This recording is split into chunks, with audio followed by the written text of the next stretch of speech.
Americans for Fair Taxation presents the Weekly Chairman's Report, written by Steve Hayes, president of Americans for Fair Taxation, and recorded by Bob Paxton, a volunteer with the Florida FAIRtax Educational Association. And now, this week's Chairman's Report. Hello, I'm Bob Paxton with the AFFT Chairman's Report for Friday, April 2nd, 2021. Punishing our kids who work, another problem that the FAIRtax fixes. Now, most of us recall how we felt when we were kids and started to make our own money. Then, if we wanted something, we didn't have to beg our parents to buy it for us. Now, some of us had to work to earn money to help supplement the family income, but back then, most parents taught their children the value and dignity of hard work, and most kids were happy to find jobs. It felt good to have money in your pocket, but what really felt good was that newfound sense of independence. Now, very few children are concerned about income or payroll taxes until they get their first real paycheck. That first look at the difference between gross pay and net pay can be a real eye-opener. And it doesn't take long for young workers to see how Uncle Sam just helps himself to a chunk of their money. Now, this is the time when many begin to appreciate the statement made by comedian Chris Rock. You don't pay taxes, they take taxes from you. Now, let's look at a perceived problem.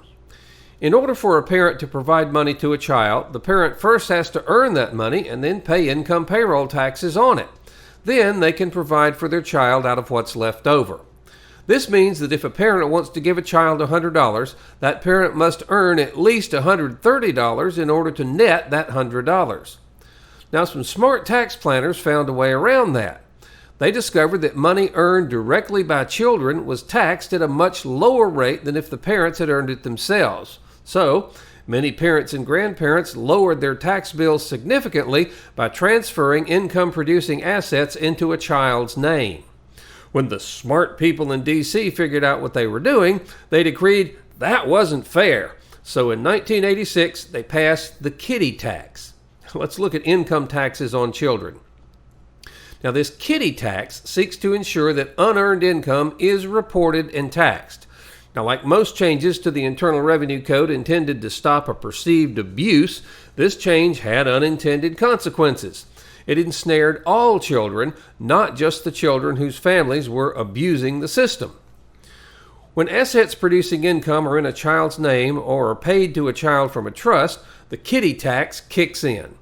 It affects the following types of unearned income: dividends, taxable interest, capital gains, rents and royalties, Social Security benefits paid to the child, and income from a trust.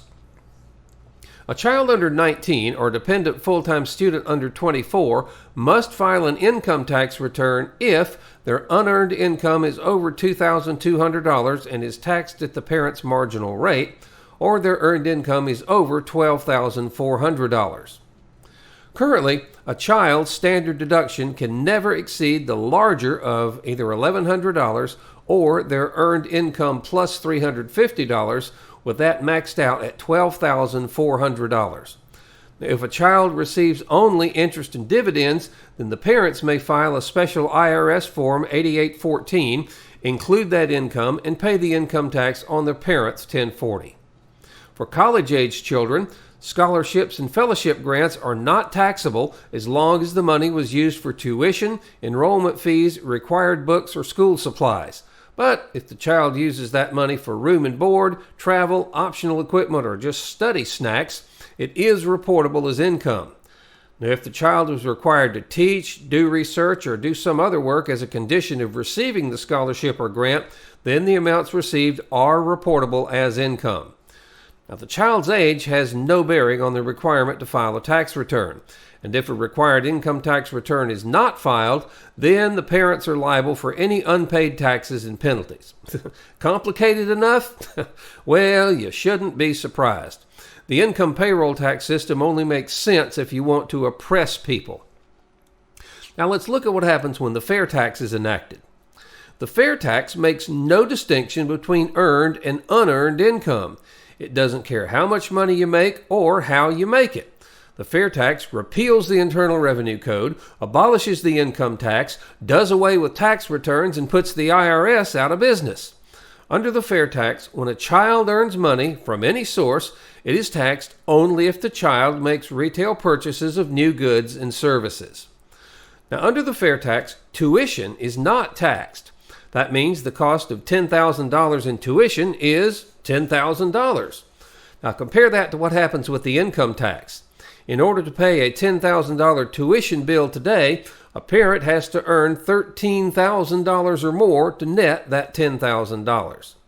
So in conclusion, no matter how hard they try, the smart people in D.C. just can't make the kiddie tax do everything they want it to.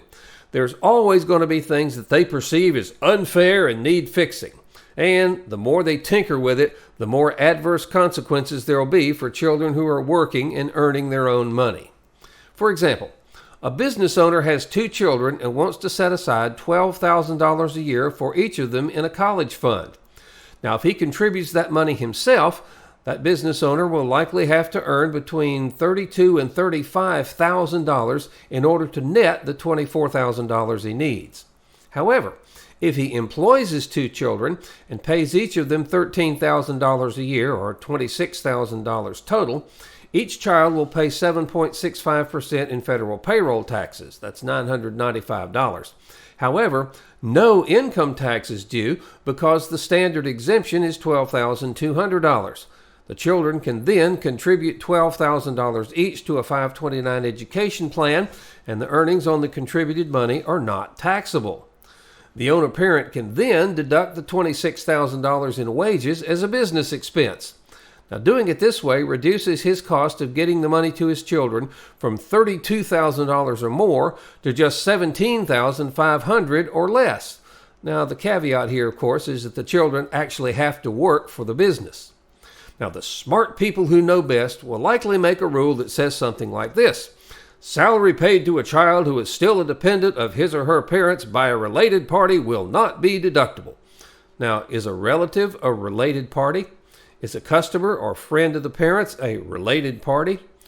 The result will be to deny opportunities to children who need to work because the smart people want to punish those parents who they think may be abusing the system. Now, anyone not steeped in the D.C. mindset probably has one logical question here. Why? Why do we need all this complexity? And the sad but true answer is that the incomprehensible, corrupt income payroll tax system isn't there just to collect revenue. The smart people who run D.C. keep it in place because they use it to reap handsome benefits for themselves and their friends while making the rest of us pay for it all. Now, isn't it time to stop punishing our children by letting the smart people dictate to the rest of us what's fair? And isn't it time we stood up and let them know that it's us, not them, who know what's best for our children and grandchildren? The solution to all this is to enact the fair tax. By eliminating the income tax, the fair tax eliminates the IRS and all the abuses that come with it. With a fair tax, you pay your federal taxes at the cash register when you make retail purchases of new goods and services. No tax returns, no audits. So if you have friends who don't know about the fair tax, send them to FAIRtax.org. Have them watch the whiteboards under how it works, and if they agree, ask them to please join us. Then, contact your member of Congress and the President and demand that Congress pass the fair tax, the only truly fair tax. This has been the Weekly Chairman's Report, written by Steve Hayes, President of Americans for Fair Taxation. Check back every week for news and information about the fair tax, and learn why the fair tax should replace our antiquated federal income tax system. If you'd like to receive a copy of the Chairman's Report in your inbox every week, sign up at FAIRtax.org.